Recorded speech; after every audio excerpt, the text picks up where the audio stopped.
Мақтауға лайық жобасы аясында біздің мақтанышымыз атты сұхбатымызға қош келдіңіз.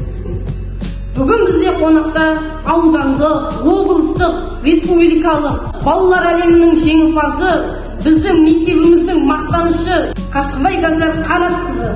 Қош келдіңіз. Қош көрдік. Мені бүгінгі сұхбаттарыңызға шақырып отқандарыңызға көп рахмет айтамын.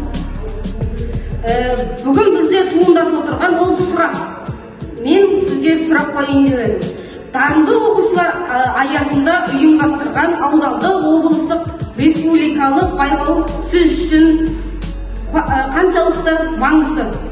Мен бірінші кезекте мектебіміз бен ауылымыздың абыройы үшін барлық байқауларға қатысамын. Өзімнің жан-жақтылығымды, дарынды оқушы екенімді көрсеткім келеді. Үміт артып отырған мектебімнің сенімін ақтаймын деген үмітім бар. Үздік оқушы болу үшін не істеу керек?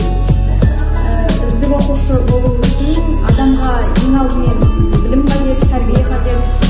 Тәрбиесіз алынған білім адамзаттың қас жауы деп айтпақшы. Ең алдымен сол тәрбие мен білімді тек ас нәрселерге жұмсай білсек, әр адам әр тұрғыда алда болуға мүмкіншілігі бар деп ойлаймын. Тамаша, керемет.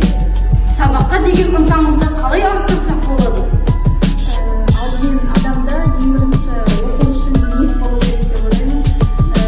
Сол өзінің жақсы жақтарын көрсете біліп, сабақты уақытысымен оқып, ол өз болашағы үшін сол мектепте алған білімін кейін өмірінде пайдаланатындықтан бұл сабақ адам үшін өте маңызды.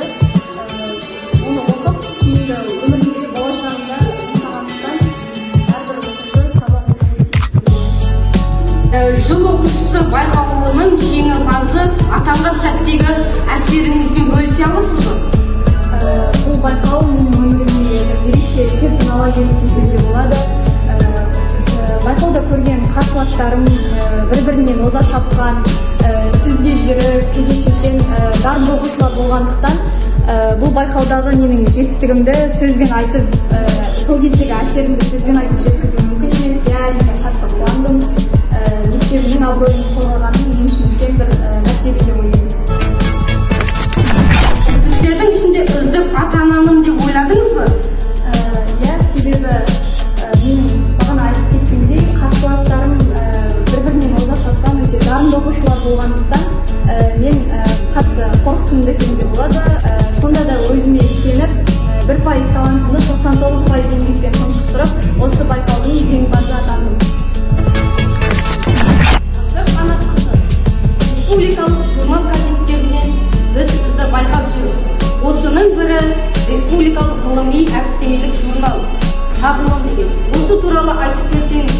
Бұл республикалық ғылыми әдістемелік тағылым журналында менің көптеген